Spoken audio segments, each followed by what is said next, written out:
Why is it that so many relationships fail and marriages end in divorce? How are Darwin and Freud connected?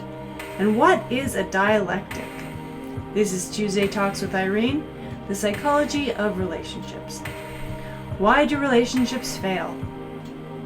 Our sense of personal improvement is often tied to our desire for romance. When we get into a relationship, our desire is met and we feel we no longer need to improve. However, successful relationships are dynamical, not static. But what makes a relationship dynamical? Relationship psychologists Joel Shore and Jean Sanville say that inside of every relationship there is an intimacy, autonomy, dialectic. When we are autonomous, we want intimacy, and when we have intimacy, we want autonomy.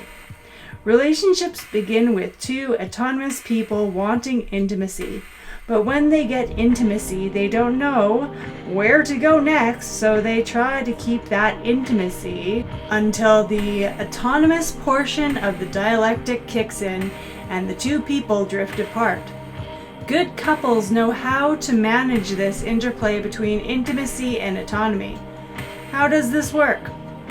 Enter Hegelian dialectic. The Hegelian dialectic refers to a triad which includes thesis, antithesis, and synthesis. The thesis is a proposition which gives rise to its reaction. Antithesis is a negation of the thesis. And finally, when tension between the thesis and antithesis are resolved, they form a synthesis.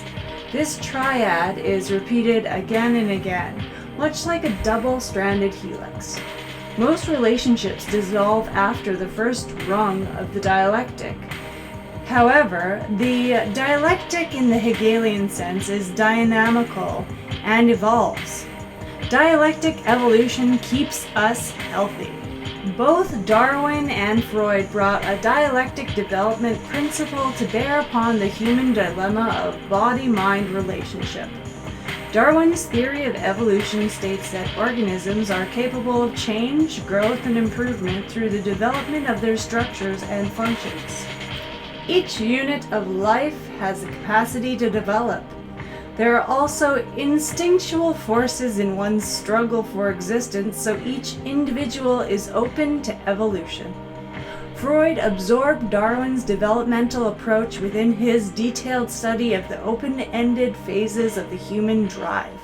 From a given biological impetus to variable psychosocial experiences of source, aim, and object. Freud found that progress was possible, but not inevitable. It all depended on the individual and how far they were willing to push themselves. Freud also found that there was no evidence for a final design, purpose, or limit to human evolution. That means that the pinnacle of human evolution has not yet been reached. Stagnation of individual evolution leads to neuroses, dysfunctional relationships, hysteria, and loss of identity. Successful relationships depend on the consciously driven evolution of the intimacy, autonomy, dialectic. In conclusion, in order to create a healthy relationship, one not only needs to work on oneself, but challenge their partner and provide support, loving criticism, and understand when time apart is needed. This allows individual evolution and the evolution in relationships. This has been Tuesday Talks with Irene. Please join me next week and never be afraid to pursue the why.